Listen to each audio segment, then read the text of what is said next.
Welcome back. Welcome back, family, to Hear Us Out. I'm Renee. I am Kyrie. And once again, as always, thank you so much for, being a long time subscriber to our YouTube channel. For all of you all, thank you so much for continuing to hear us out. For any new listeners, make sure to hit subscribe so that you can continue to get notifications and to hear us out. Yeah, thank you. And we will be continuing. Yep. This will be like the last salvo. Yeah. Last few episodes that we do on W.E.B because we are reaching the end. There's 15 chapters in total. Right. And there's two chapters we're going to read this episode. Right. They're pretty short. Yeah, and they take on a different type of tenor as well. So, yeah. It's not. These are very sociological. Yeah. These. I think these are more personal. Yeah, these are more personal tales, and so like I said, we are reaching the end and closer to it. And in our last chapter, where it was of the faith of the fathers, where he dissected the Genesis both as a institution, as a physical institution, as a moral institution. He dissected the Genesis of the Negro Church, and look. He had a strong introduction, a strong beginning. We took some issues with the middle, and of course, as usual, he ended with a bang. Yeah, and I think it was just a matter of how we look at slavery, right, and how he discusses slavery, right, where we've come upon this particular gripe before, right, previously in other chapters, right. But when he talks about slavery and the type of person you could say slavery made us into, right, this domesticated person, and that will never not rub either of us the wrong way, because we've seen too much and read too much about from slaves, about slaves, about how they lived and the tenor in which they existed in, that shows us that there was never this submission, there was never this domestication, and but his the thesis of the entire middle part of of the faith of fathers is that if you say that you miss the black person of old, the submissive, humble, strong-willed, but the respectful, person, good slave, the good slave, stuff like that. If you say you miss that person, then it is your systems, it is your your governments, your laws, your culture, your attitude, everything. Everything. That's right. That is actually destroying that person that you say that you love. You say that you don't like our shiftlessness, our laziness, all that stuff like that. You create a system where all we can be is shiftless criminals. Right. So yeah, that black person is gone. The humble, dedicated black slave is gone, and you killed it. Right. You killed it, and you're killing it continuously. Which if you're combating that idea of the good slave, right, which we don't really know that's what he's doing, but we always say that let's follow your logic, right? let's follow your logic. That's right. Right, believe it. So if you're talking with an abundance of white people and they're talking about that when they were slave owners, right, and when they used to own slaves and how the slaves used to be, right, and there was Southern gentlemen and all that stuff. And let's follow your logic. Let's follow your logic. How is that? How is what you were congruent with what you're doing now? What is that showing us now? Right. And following that logic and going through that is that's really what he's been doing.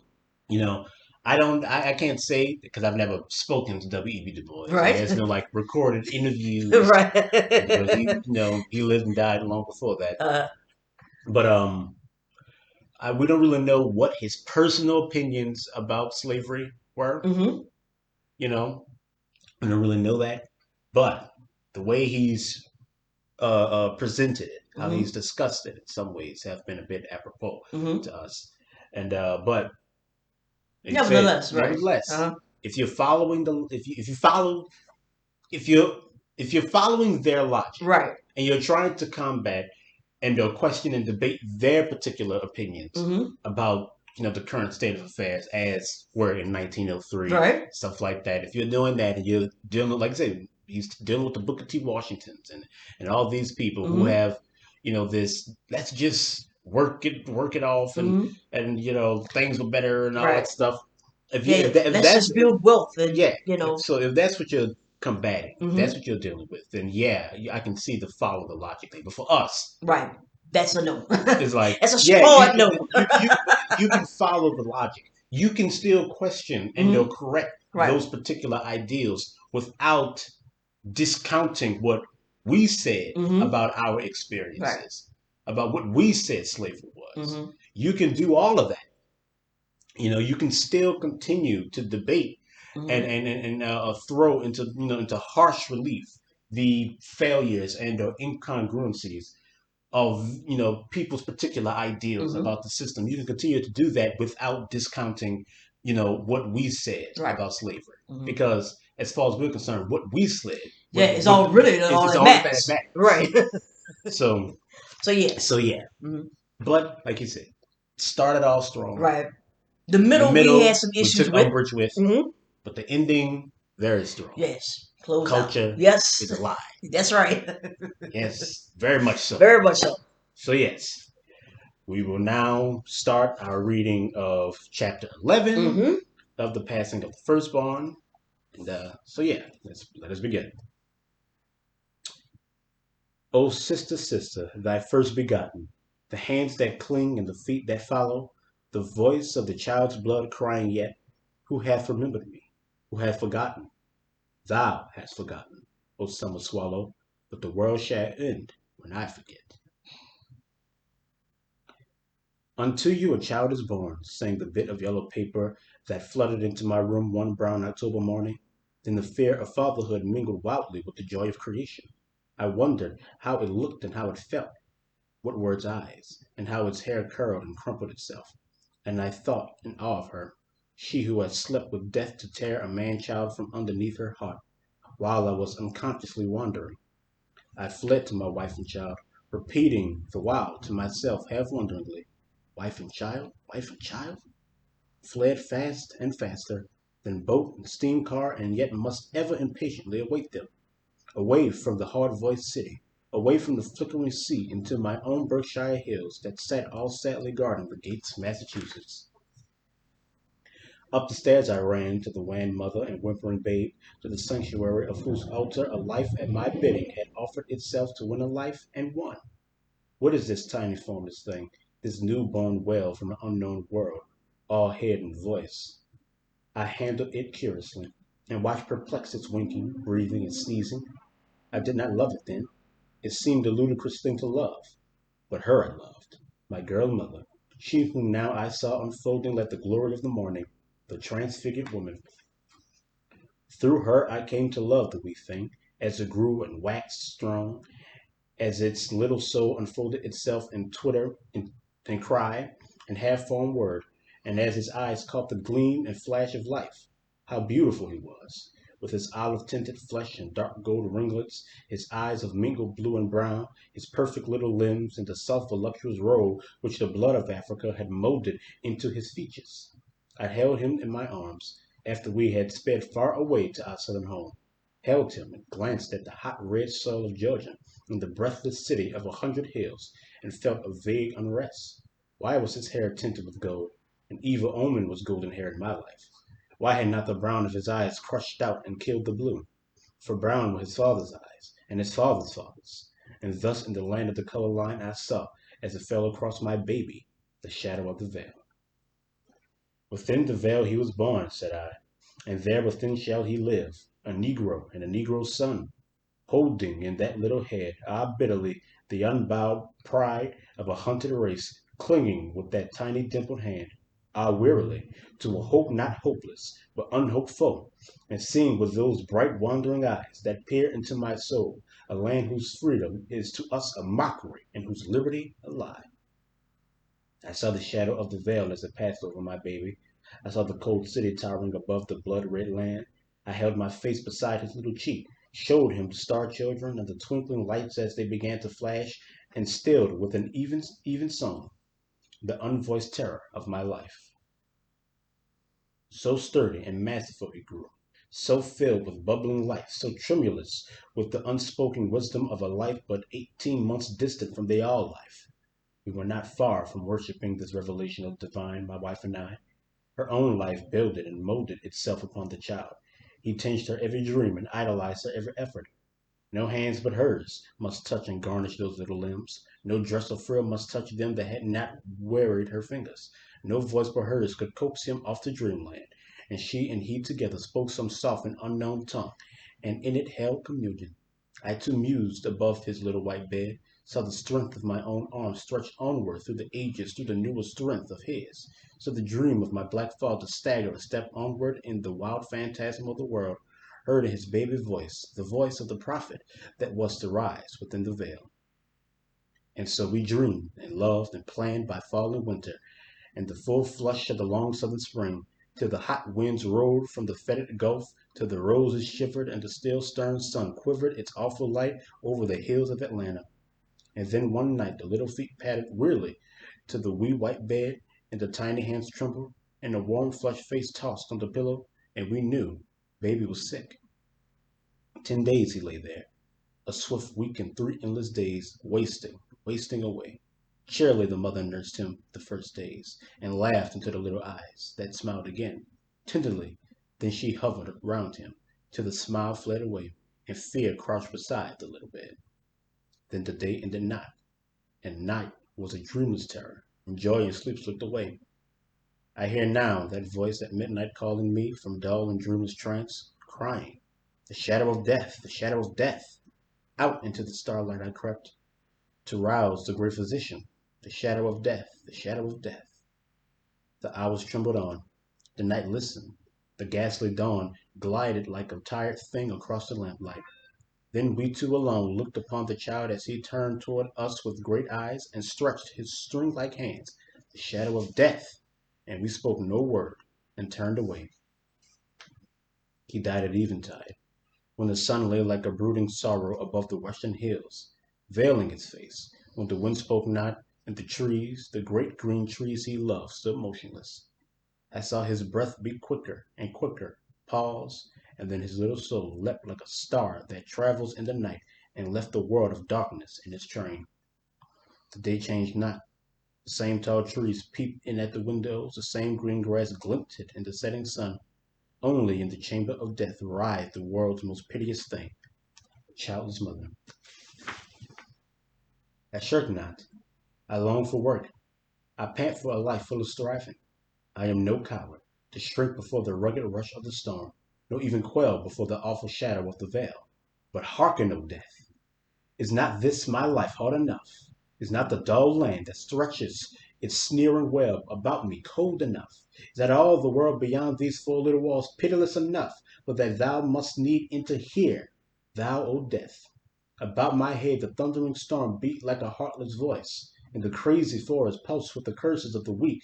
But what cared I, within my home beside my wife and baby boy? Was thou so jealous of one little coin of happiness that thou must needs enter there, thou, O death?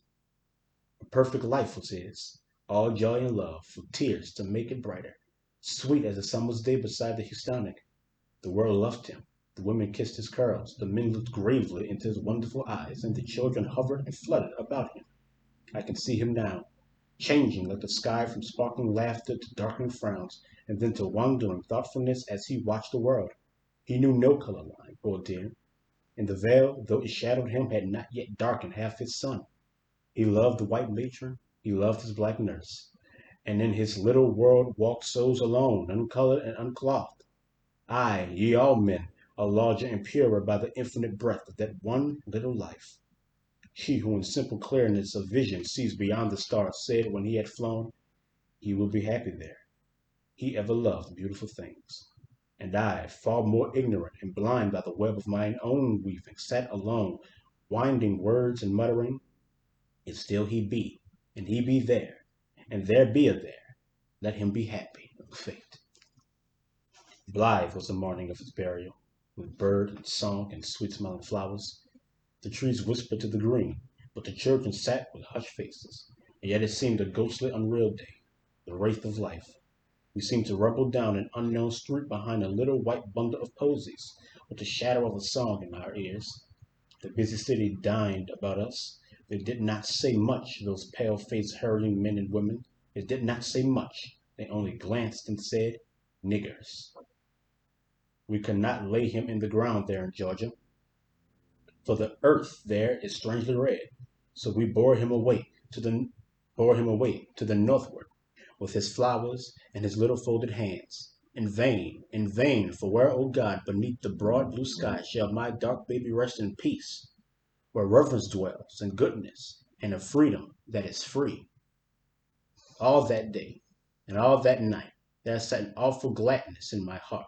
Nay, blame me not if I see the world thus darkly through the veil, and my soul whispers ever to me, saying, not dead, but escaped, not bond, but free. No bitter meanness now shall sicken his baby heart till it die a living death. No taunt shall madden his happy boyhood. Fool that I was to think or wish that this little soul should grow choked and deformed within the veil. I might have known that yonder deep unworldly look that ever and anon floated past his eyes was peering far beyond this narrow now. In the poise of his little curl crowned head did there not sit all that wild pride of being which his father had hardly crushed in his own heart? For what, forsooth, shall a Negro want with pride amid the studied humiliation of 50,000,000 fellows? Mm-hmm. Well sped, my boy, before the world had dubbed your ambition insolence, had held your ideals unattainable, and taught you to cringe and bow. Better far this nameless void that stops my life than a sea of sorrow for you. Idle words. He might have borne his burden more bravely than we.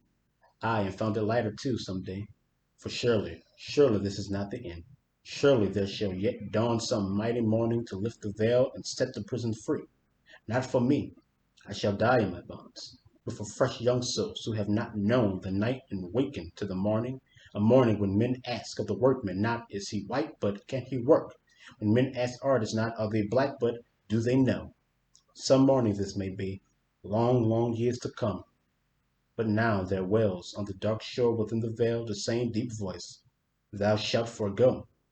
And all have I foregone at the command, and with small complaint, all save that fair young form that lies so coldly wed with death in the nest I had builded. If one must have gone, why not I? Why may I not rest? Why may I not rest me from this restlessness, Mm-hmm. and sleep from this wide waking? Was not the world alembic, time in his young hands, and is not my time waning? And there so many workers in the vineyard that the fair promise of this little boy could lightly be tossed away.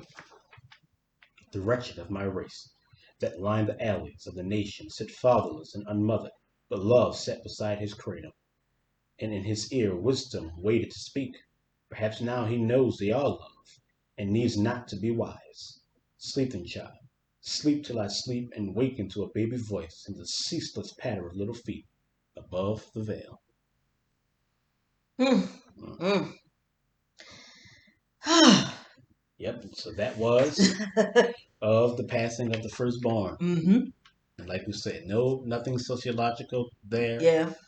no deep examinations Mm-hmm. of the world we're living in. Right. Just the thoughts and Just, feelings of a father who yeah, lost a child. that's all that That's was. all that was. And there's you see him going back and forth Uh huh. between that is bitterness and a hopefulness. Mm-hmm. You know, He's bitter at the world that he saw coming for his child. And a part of him is relieved. That's right. Relieved that his child won't suffer the sting and humiliation of having to be black. Right.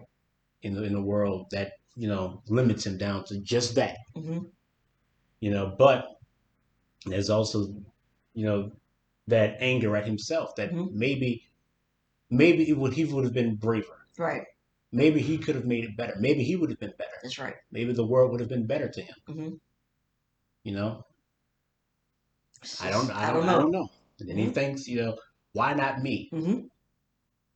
Why him? Why not me? Which I'm sure is a thing that every parent who ever has to go through something like this thinks. Why not me? Have I not lived long enough? Right. Have I not suffered enough denigration and the squalor of this life? Why my child? Right. Why my son? And all of these things aren't answered.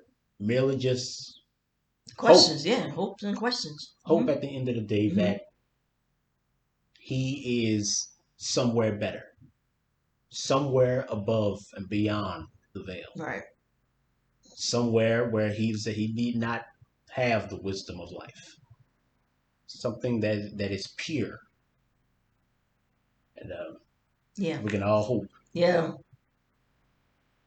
Not for ourselves, but it's for that one spark of the future that we hope that we can pull down from the ineffable.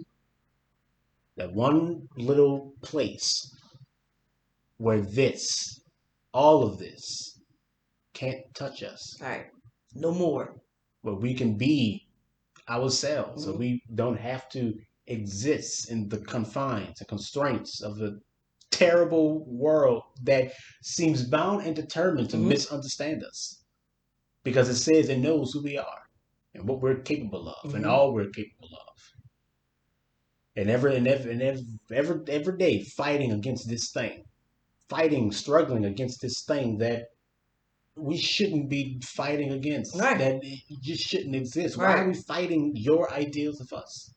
What can we do to that? Right. No matter what we do, no matter how far we strive, we always come up against the veil. Right. Because we can't tear it down. We didn't put it up. So, we hope and strive that one day, it will come down. And that's not how. It's a bitter pill to swallow, understanding, knowing just how powerless you are against this thing.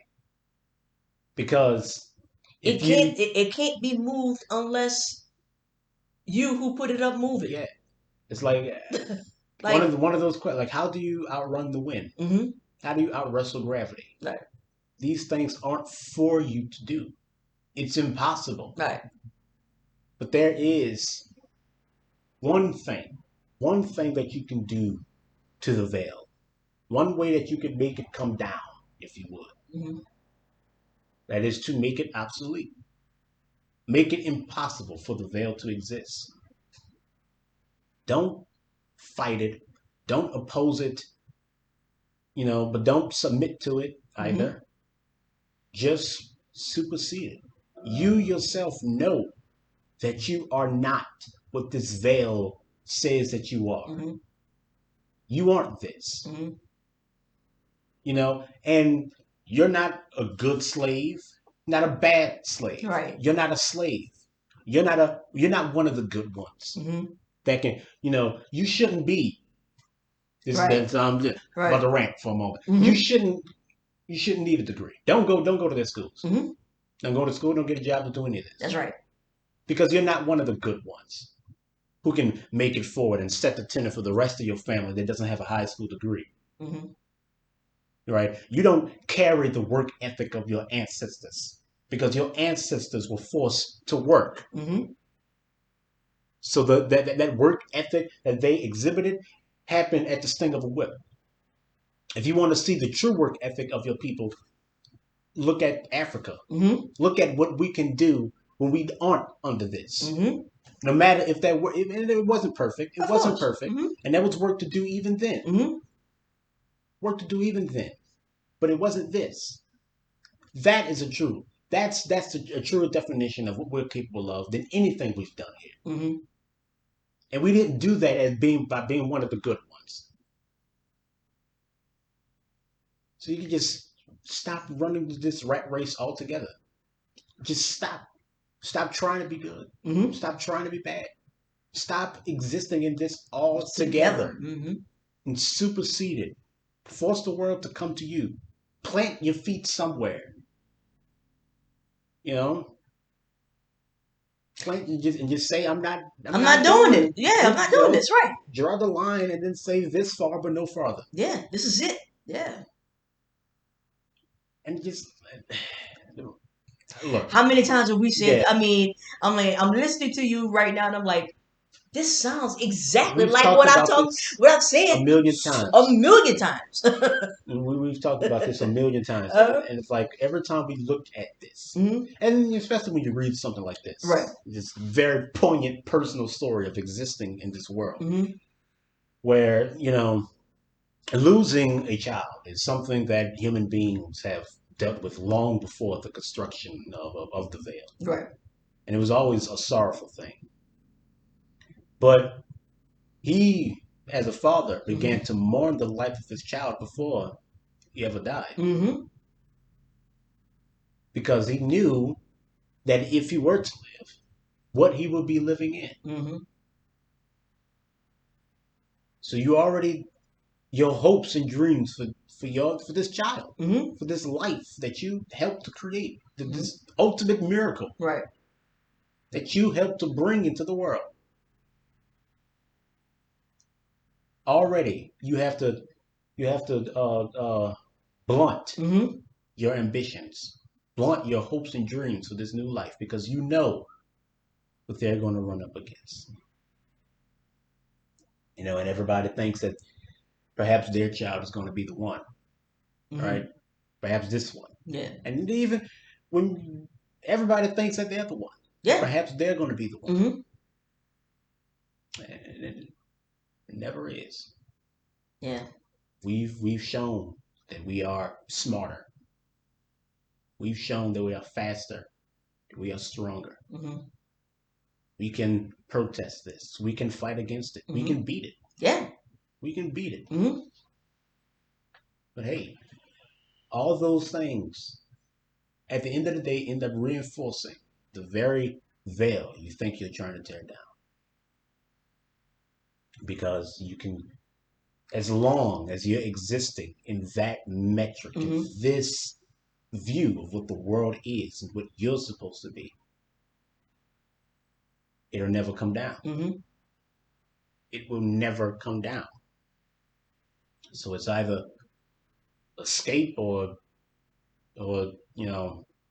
submission. Yeah. At this point. Yeah. Which is this very same metric that the slaves themselves existed in. Either you escape from it or you knuckle under it. Mm-hmm. You grit your teeth and bear it, or you run for the hills. Like progress. Of the meaning of progress. The meaning of progress. That's right. So still. Yeah. All right. 12. Of Alexander Crummell. Then from the dawn it seemed there came, but faint as from beyond the limit of the world, like the last echo born of a great cry, sounds as if some fair city were one voice, around a king returning from his wars. This is the history of a human heart, the tale of a black boy who many years ago began to struggle with life that he might know the world and know himself. 3 temptations he met on those dark dunes that lay gray and dismal before the wander eyes of the child. The temptation of hate that stood out against the red dawn, the temptation of despair that darkened noonday, and the temptation of doubt that ever steals along with twilight. Above all, You must hear of the vales he crossed, the valley of humiliation and the valley of the shadow of death. I saw Alexander Crummell first at a Wilberforce commencement season.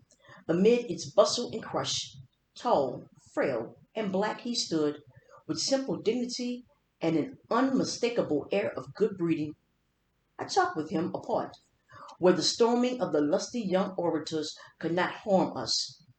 I spoke to him politely, then curiously, then eagerly, as I began to feel the fineness of his character, his calm courtesy, the sweetness of his strength, and his fair blending of the hope and truth of life. Instinctively I bowed before this man, as one bows before the prophets of the world. Some seer he seemed, that came not from the crimson past or the great to come, but from the pulsing now, that mocking world which seemed to me at once so light and dark, so splendid and sordid. Fourscore years had he wandered in this same world of mine, within the veil.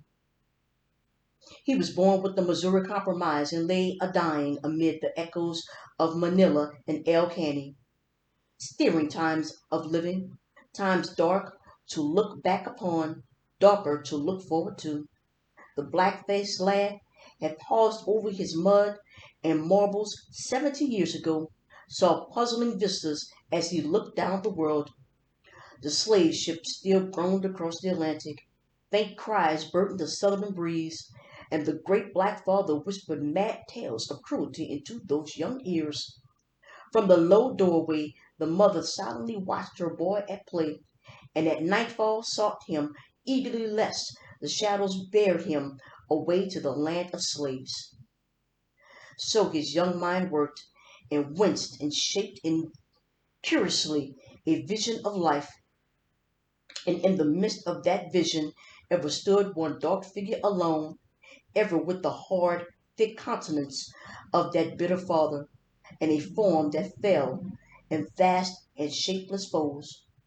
Thus the temptation of hate grew and shadowed and growing child, gliding stealthily into his laughter, fading into his play, and seizing his dreams by day and night with rough, rude turbulence. So the black boy asked of sky and sun and flower the never answered why, and loved, as he grew, neither the world nor the world's rough ways. Strange temptation for a child, you may think, and yet in this wide land today, a thousand dark children brood before this same temptation and feel its cold and shuddering arms. For them, perhaps, someone will some day lift the veil, will come tenderly and cheering into those sad little lives and brush the brooding hate away, just as Baron Green strode in upon the life of Alexander Cromwell, and before the bluff, kind-hearted man the shadows seemed less dark. Vera Green had a school in Oneida County, New York, with a score of mischievous boys.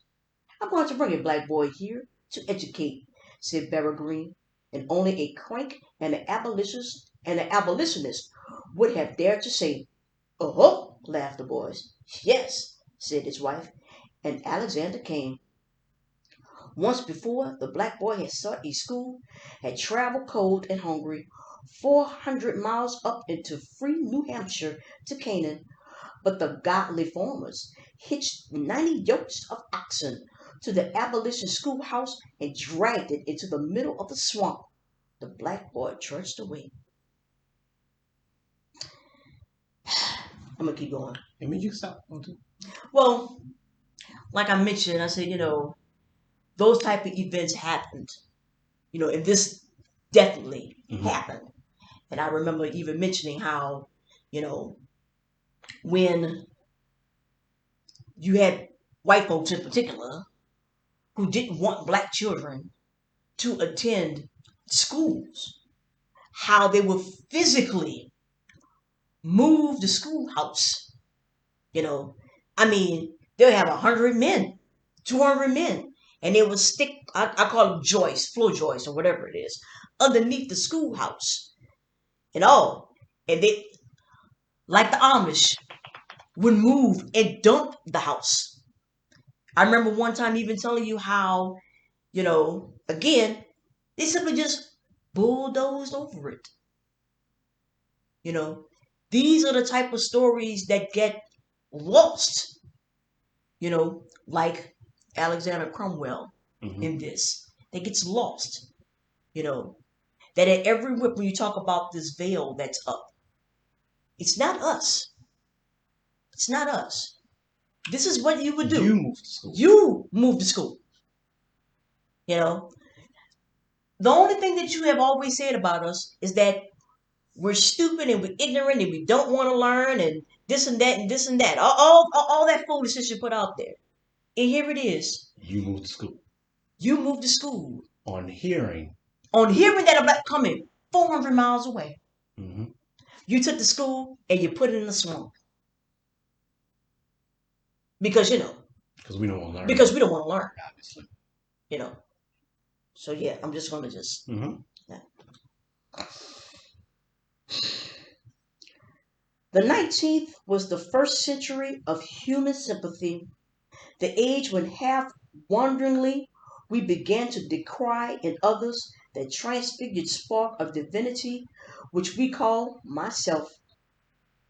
When clodhoppers and peasants and tramps and thieves and millionaires and sometimes Negroes became throbbing souls whose warm pulsing life touched us so nearly that we half gasped in surprise, crying, "Thou too, hast thou seen sorrow and the dull waters of hopelessness? Hast thou known life?" And then all helplessly we peered into those other worlds and wailed, "O world of worlds, how shall man make you one?" So in that little Oneida school there came to those schoolboys a revelation of thought and longing beneath one black skin, of which they had not dreamed before, and to the lonely boy came a new dawn of sympathy and inspiration. The shadowy, formless thing, the temptation of hate that hovered between him and the world, grew fainter and less sinister. It did not wholly fade away, but diffused itself and lingered thick at the edges. Through it the child now first saw the blue and gold of life, the sun-swept road that ran twixt heaven and earth until in one fair off wavering line they met and kissed. A vision of life came to the growing boy, mystic, wonderful. He raised his head, stretched himself, breathed deep of the fresh new air. Yonder, behind the forest, he heard strange sounds. Then glinting through the trees he saw, far, far away, the bronze host of a nation calling, calling faintly, calling loudly. He heard the hateful clank of their chains. He felt them cringe and grovel, and there rose within him a protest and a prophecy, and he girded himself to walk down the world. A voice in vision came, called him to be a priest, a seer to lead the uncalled out of the house of bondage. He saw the headless host turn towards him like the whirling of mad waters. He stretched forth his hands eagerly, and then, even as he stretched them, suddenly there swept across the vision the temptation of despair. They were not wicked men. The problem of life is not the problem of the wicked. They were calm, good men, bishops of the apostolic church of God, and strove toward righteousness. They say slowly, "It is all very natural. It is even commendable. But the general theological seminary of the Episcopal Church cannot admit a Negro." And when that thin, half grotesque figure still haunted their door, they put their hands kindly, half sorrowfully, on his shoulders and said, "Now, of course, we know you feel how you feel about it, but you see but you see it is impossible. That is, well, it is premature. Sometime we trust, sincerely trust, all such distinctions will fade away. But now the world is as it is." This was a temptation of despair, and the young man fought it doggedly. Like some grave shadow, he flitted by those halls, pleading, arguing, half angrily, demanding admittance, and there came the final no, until men hustled the disturber away, mocked him as foolish, unreasonable, and injudicious, a vain rebel against God's law. And then from that vision splendid all the glory faded slowly away, and left an earth gray and stern rolling on beneath a dark despair. Even the kind hands that stretched themselves toward him from out the depths of the dull morning seemed but parts of the purple shadows. He saw them coldly and asked, "Why should I strive by special grace when the way of the world is closed to me?" All gently yet the hands urged him on, the hands of young John Jay, that daring father's daring son, the hands of the good folk of Boston, that free city, and yet with a way to the priesthood of the church open at last before him, the cloud lingered there. And even when in old St. Paul's the venerable bishop raised his white arms above the Negro deacon, even then the burden had not lifted from that heart, but there had paused a glory from the earth. And yet the fire through which Alexander Crummell went did not burn in vain. Slowly and more soberly he took up again his plan of life. More critically he studied the situation. Deep down below the slavery and servitude of the Negro people he saw their fatal weaknesses, which long years of mistreatment had emphasized.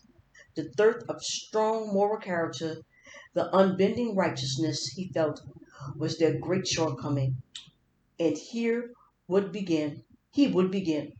He would gather the best of his people into some little Episcopal chapel, and there lead, teach, and inspire them to the leaven spread, till the children grew, till the world hearkened, till, and then across his dream gleamed some faint afterglow of that first fair vision of youth, only an afterglow, for there had passed a glory from the earth. One day, it was in 1842, and the springtide was struggling merrily with the May wind of New England. He stood at last in his own chapel in Providence, a priest of the church.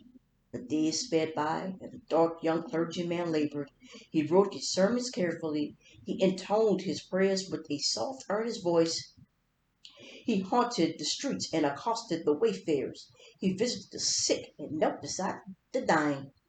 He worked and toiled, week by week, day by day, month by month, and yet month by month the congregation dwindled. Week by week the hollow walls echoed more sharply. Day by day the calls came fewer and fewer, and day by day the third temptation sat clearer and still more clearly within the veil. A temptation, as it were, bland and smiling, with just a with just a shade of mockery in its smooth tones. First it came casually, in the cadence of a voice. "Oh, colored folks. Yes." Or perhaps more definitely, "What do you expect?" And voice and gesture lay in doubt, the temptation of doubt. How he hated it, and stormed at it fiercely. "Of course they are capable," he cried. "Of course they can learn and strive and achieve. And of course," added the temptation softly, "they do nothing of the sort." Of all the three temptations, this one struck the deepest. Hate? He had outgrown so childish a thing. Despair? He had steeled his right on against it, and fought it with the vigor of determination. But no doubt the worth of his life work, to doubt the destiny and capability of the race his soul loved because it was his, to find listless squalor instead of eager endeavor, to hear his own lips whispering, "They do not care. They cannot know. They are dumb driven cattle. Why waste your pearls before swine?" Cast. Oh, why cast your pearls before swine? This This seemed more than man could bear, and he closed the door and sank upon the steps of the chancel and cast his robe upon the floor and writhed. The evening sunbeams had set the dust to dancing in the gloomy chapel when he arose. He folded his vestments, put away the hymn books, and closed the great Bible. He stepped out into the twilight, looked back upon the narrow little pulpit with a weary smile, and locked the door. Then he walked briskly to the bishop and told the bishop what the bishop already knew. I have failed, he said simply, and gaining courage by the confession, he added, what I need is a larger constituency. There are comparatively few Negroes here, and perhaps they are not of the best. I must go where the field is wider and try again. So the bishop sent him to Philadelphia with a letter to Bishop Onderdonk. Bishop Onderdonk lived at the head of 6 white steps, corpulent, red-faced, and the author of several thrilling tracts of apostolic apostolic succession. It was after dinner, and the bishop had settled himself for a pleasant season of contemplation, when the bell must needs ring, and there must burst in upon the bishop a letter and a thin, ungainly negro. Bishop Onderdonk read the letter hastily and frowned.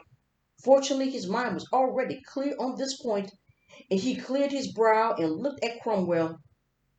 Then he said, slowly and impressively, I will receive you into this diocese on one condition. No Negro priest can sit in my church convention, and no Negro church must ask for representation there. I sometimes fancy I can see the tableau, the frail black figure, nervously twitching his hat before the massive abdomen of Bishop Onderdonk, his threadbare coat thrown against the dark woodwork of the bookcases, where Fox's Lives of the Martyrs nestle happily between the whole duty of man. I seem to see the wide eyes of the Negro wander past the bishop's broadcloth to where the swinging glass doors of the cabinet glow in the sunlight. A little blue fly is trying to cross the yawning keyhole. He marches briskly up to it, peers into the chasm in a surprised sort of way, and rubs his feelers reflectively. Then he essays in depths, and finds it bottomless, draws back again. The dog-faced priest finds himself wondering if the fly too had passed its valley of humiliation, and if it will plunge into it, when lo, it spreads its tiny wings and buzzes merrily across, leaving the watcher wingless and alone. Then the full weight of his burdens fell upon him. The rich walls wheeled away, and before him lay the cold, rough moor, winding on through life, cut in twain by one thick granite ridge. Here, the valley of humiliation; yonder, the valley of the shadow of death, and I know not which be darker. No, not I. But this I know.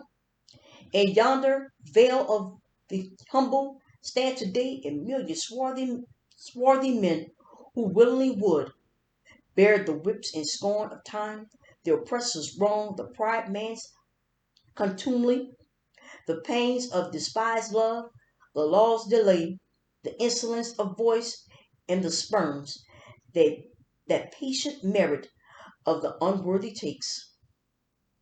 Of office. Hmm? The insolence of office.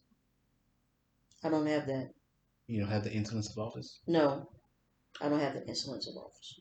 The pains of despised love, the law's delay, the insolence of office, and spurns. The pains of despair, love the law, delay, the insolence of office, and the spurns that patient merit of the unworthy takes. Yeah.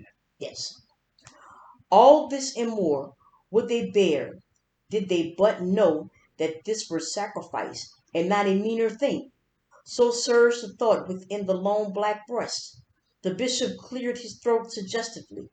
Then, recollecting that there was really nothing to say, inconsiderably said nothing, only sat tapping his foot impatiently.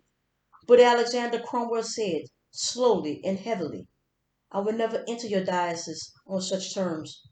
And saying this, he turned and passed into the valley of the shadow of death.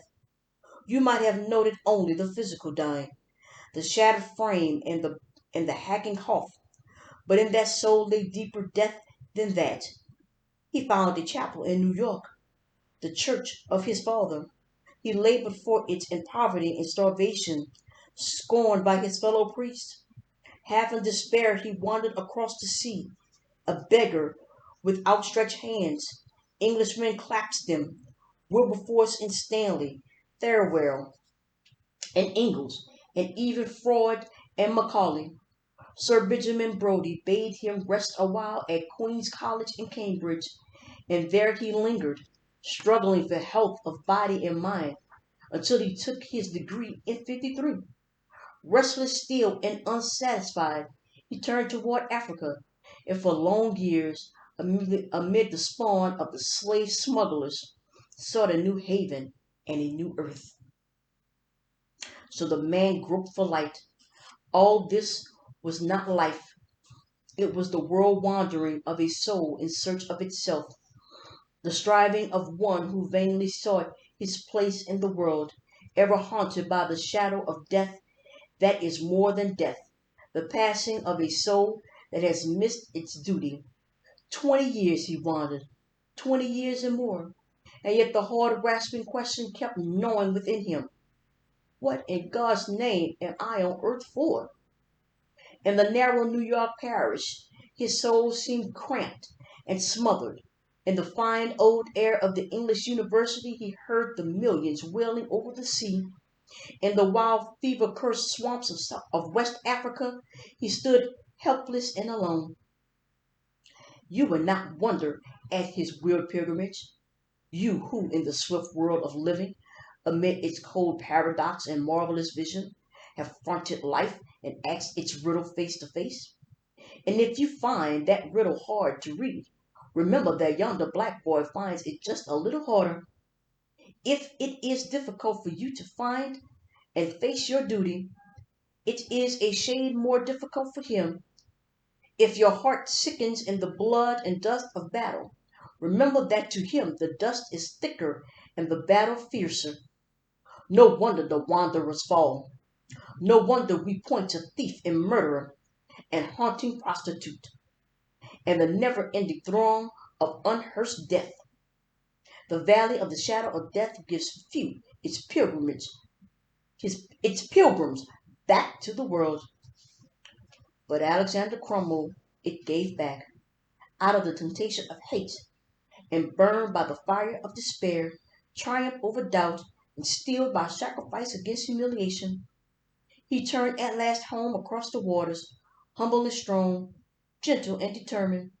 He bent to all the gibes and prejudices, to all hatred and discrimination, with that rare courtesy which is the armor of pure souls. He fought among his own, the low, the grasping, and the wicked, with that unbending righteousness which is the sword of the just. He never faltered.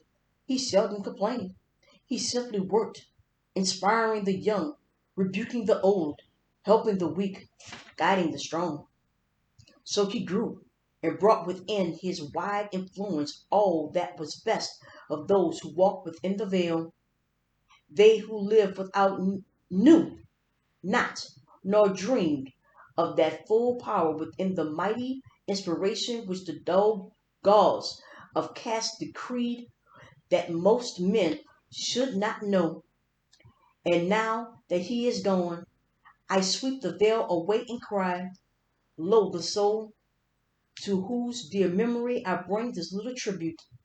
I can see his face still, dark and heavily lined beneath his snowy hair, lighting and shading, now with inspiration for the future, now in innocent pain at some human wickedness, now with sorrow at some hard memory from the past. The more I met Alexander Cromwell, the more I felt how much that world was losing which knew so little of him. In another age he might have sat among the elders of the land in purple bordered toga. In another country mothers might have sung him to the cradles. He did his work. He did it nobly and well. And yet I sorrow that here he worked alone, with so little human sympathy. His name today, in this broad land, means little, and comes to 50 million ears laden with no incense of memory or emulations. And herein lies the tragedy of the age. Not that men are poor. All men know something of poverty. Not that men are wicked. Who is good? Not that men are ignorant. What is truth? Nay, but that men know so little of men. He sat one morning gazing toward the sea. He smiled and said, "The gate is rusty on the hinges." That night at star rise, a wind came moaning out of the west to blow the gate ajar, and then the soul I loved fled like a flame across the sea, and in its seat sat death. I wonder where he is today. I wonder if in that dim world beyond, as he came gliding in, there rose on some wane throne a king, a dark and pierced Jew, who knows the writhings of the earthly dam, saying, as he laid those heart-wrung talents down, "Well done," while round about the morning stars sat singing. Oh yeah, that was chapter 12 of Alexander Crummell. Yeah. And Alexander Crummell was he's one of the lesser known Right. founding fathers of Pan Africanism. Yep. He was a priest. I think he worked in Liberia. Yep. Yeah. He set up a church, and he tried his damnness to convince the African American to leave and to go to Africa. He preached the gospel, and also was very instrumental in the creation of the Pan-Africanist philosophy. Yep. So yeah. Yeah, he's, it's the thing that's so, and even today, like how so many of us don't know. Many people know about Alexander Crummell. Right. How many great men and women, who have struggled for us, worked on our behalf tirelessly, and we don't know their names.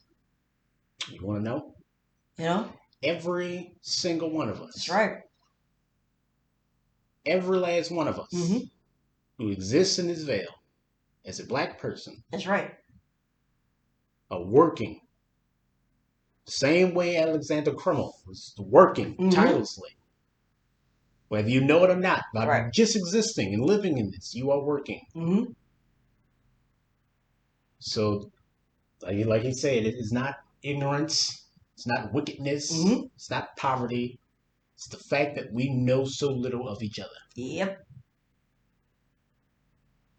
That men do not know of other men. Again, I'm sure he means that in the worldly ideal of mankind. Right. There's just this lack of communication, this lack of awareness of all of the things that we are doing, both within and without the veil. And this work, whatever this work is, I don't think there's a black person walking on the face of earth.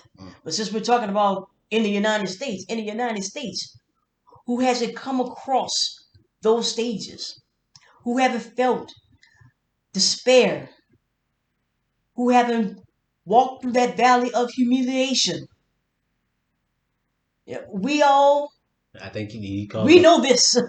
We know it. It was hate, doubt, hate, despair, doubt, humiliation, shadow of death, the death. We know this. Like I said, I don't think there's a black person walking on the face of planet Earth. But like I said, since we talk, that hasn't met up with each one of those. And like he said, we're not talking just about the physical body dying. I mean, the death of the soul. Yes.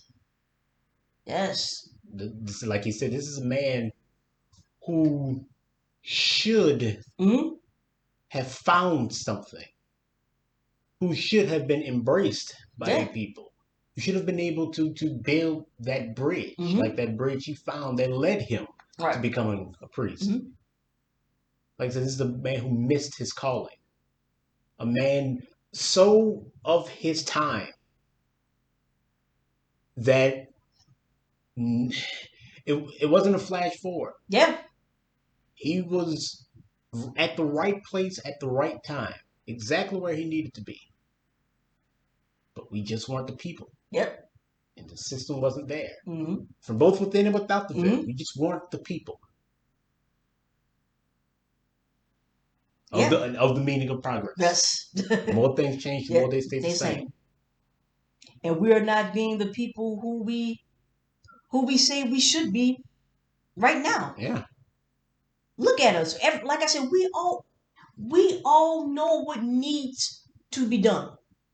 Every last one of us. The ones who have to confront the veil and the ones who have put up the veil. Everyone knows what needs to be done. And yet here we are not doing the work that needs to be done. Yeah. So yeah. Yes. Those were the 2 chapters of the passing of the firstborn of Alexander the Crumbler. Like we said, these weren't sociological. Right. These weren't philosophical debates about us and the nature of our world. Right. Like, these were stories. Right. One was Personal. a tribute. A tribute. And like you said, it was a tribute to a man's life work and you could say a tribute to his son, to a life that was not lived. And in those personal stories, there are still nuggets of wisdom, things to discuss. But I think the most important things about these stories, about these past 2 chapters, since we are coming to a close here, the most important thing is that we often tell ourselves, or ask and then answer and say that it's worth it. We don't know much about life.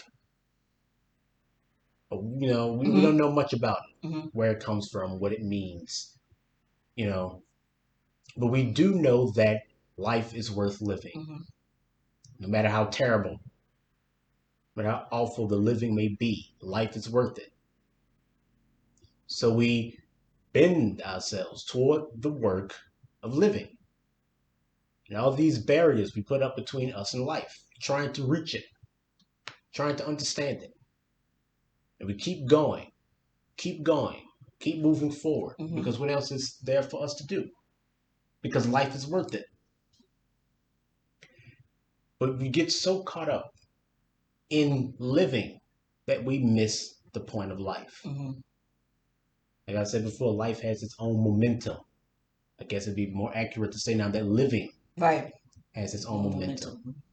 And it takes you away from life. Yes. You get so caught up. Let me know what that momentum is, You just get caught up. Yeah. Get caught up. You get a job.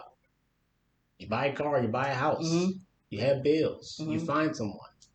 You have a child. And just keep going, and keep going. No matter how those circumstances fall onto you, you just keep moving forward. And then 40 years pass by. And it doesn't feel like 40 years pass, but 40 years pass by. And you look at yourself and you look at your life and you say, What am I doing? Yeah, what am I doing? What is this? You're unsatisfied because you never actually got to ask yourself what it is that you wanted to do. You just got caught up in the current. You never got to really take a break and ask yourself, who am I? What do I want? What is this? Do I want to do this? Never really got to do any of those things. But now it's been done. Yeah. What are you going to do now? Stop doing it? So much rides on you doing it now. Everything that you are, everything that your kids are, your household, all these things, no matter how trivial, no matter how small, no matter what little piece you've been able to carve out for yourself, it's a piece that so much rides on now. So many are dependent on now. So you can't stop. Or at least you can't stop without incurring a cost that you're not willing to Yeah, pay. that's it. Right. So you just keep going, hoping that at some point in the future, there will be enough time for whatever and whomever comes next to ask those questions and to do the real work, the actual work that you never got to do. Yeah. Because you got caught up in living. So yeah. So yeah, if you have any questions, comments, leave them in the comments, and thank you for hearing us out. Thank you.